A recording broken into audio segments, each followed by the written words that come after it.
అండి, welcome back to Dimple's kitchen. ఈరోజు మన ఛానల్లో చాలా డిఫరెంట్గా సూపర్ టేస్టీగా ఉండే సాసీ ఫ్రైడ్ చికెన్ కర్రీని చేయబోతున్నాము. మరి స్పెషల్ కర్రీని ఎలా తయారు చేయాలో చూసేద్దాం పదండి. ముందుగా ఒక బౌల్ తీసుకొని అందులో నీట్గా శుభ్రంగా కడిగి పెట్టుకున్న చికెన్ తీసుకోవాలి. ఇది 1/2 kg చికెన్ అండి. కడిగి తీసుకున్న చికెన్లోకి మనం ఇందులో క్రిస్పీనెస్ కోసం 2 స్పూన్ల కార్న్ఫ్లోర్ వేసుకోవాలి.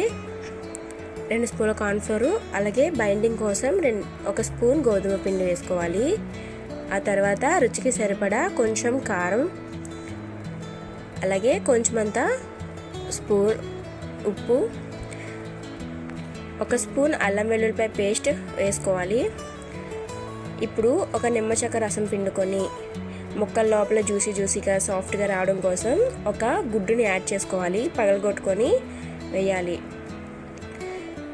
ఈ పిండులు మసాలాలో గుడ్డు మిశ్రమంలో చికెన్ ముక్కలకి బాగా పట్టేలా చేత్తో బాగా కలుపుకోవాలి. దీన్ని ఒక 15 నిమిషాలు 20 నిమిషాల వరకు బాగా కలిపి పక్కన పెట్టుకోవాలి. మ్యాగ్నేట్ అవ్వాలండి. ఇది ముక్కలకంతా ఆ మసాలా మొత్తం పట్టేటట్టు మూత పెట్టి ఒక అరగంట పక్కన పెట్టుకోండి.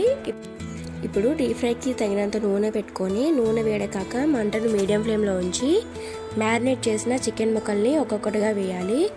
చికెన్ లోపల వరకు ఉడికి బయట గోల్డెన్ బ్రౌన్ కలర్ వచ్చేంత వరకు ఎర్రగా ఫ్రై చేసుకోవాలి. పిండి గుడ్డు వేయడం వల్ల చికెన్ బయట కరకరలాడుతుంది, చాలా బాగుంటుంది. ఇది కూడా ఫ్రై అయిన చికెన్ ముక్కలను తీసి పక్కన పెట్టుకోవాలి.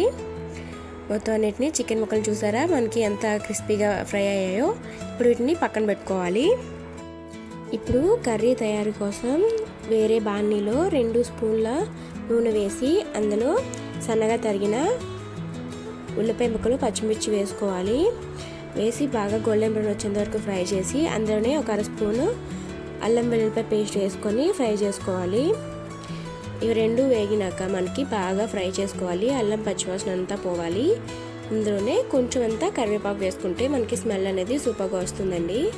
కరివేపాకు వేసుకున్న తర్వాత కొంచెం అంతా కారంగా ఉండడం కోసం 1/2 స్పూన్ కారం, అలాగే కొంచెం అంతా ఉప్పు రుచికి సరిపడిన వేసుకొని కలుపుకోవాలి. ఇప్పుడు ఇందులో 1 స్పూన్ సోయా సాస్ వేసి కలుపుకోవాలి. ఇది కర్రీకి మంచి డార్క్ కలర్ ఇస్తుంది. ఆ తర్వాత 1 స్పూన్ రెడ్ చిల్లీ సాస్ వేసుకోవాలి. ఇది కర్రీకి మంచి స్పైసీనెస్ ఇస్తుంది. అలాగే తీపి పులుపు బ్యాలెన్స్ చేయడం కోసం 2 స్పూన్ల టమాటో కచప్ వేసి బాగా కలుపుకోవాలి. ఈ సాస్లన్నీ నూనెలో మీడియం ఫ్లేమ్లో బాగా కలిపిన తర్వాత కొంచెం అంత వాటర్ యాడ్ చేసుకొని కలుపుకుంటే కొంచెం గ్రేవీ టెక్స్చర్ వస్తుంది. సాసుల మిశ్రమం బాగా ఉడికిన తర్వాత మనం ముందుగా ఫ్రై చేసి పెట్టుకున్న చికెన్ ముక్కలను వేసుకోవాలి. సాస్ కోటింగ్ మొత్తం చికెన్ ముక్కలకు పట్టేలా బాగా కలుపుకోవాలి. కొంచెం హై ఫ్లేమ్ మీద 2 నిమిషాలు మగ్గనిస్తే చికెన్ ముక్కలు సాస్ని పీల్చుకొని లోపల చాలా జ్యూసీగా తయారవుతాయి. బాగా మొత్తం అంతా కలిసేటట్టు బాగా కలుపుకొని కర్రీని బాగా కలిపిన తర్వాత లాస్ట్లో కొంచెం గార్నిష్ కోసం కొత్తిమీర యాడ్ చేసుకొని మళ్ళీ ఒకసారి కలుపుకుంటే మన chicken sassy fry recipe ready అయిపోతుంది. చూసారా, నోరూరించే మన సాసీ ఫ్రైడ్ చికెన్ కర్రీ పర్ఫెక్ట్గా రెడీ అయిపోయింది కదండి. ఈ స్పెషల్ రెసిపీని మీ ఇంట్లో కూడా తప్పకుండా ట్రై చేయండి.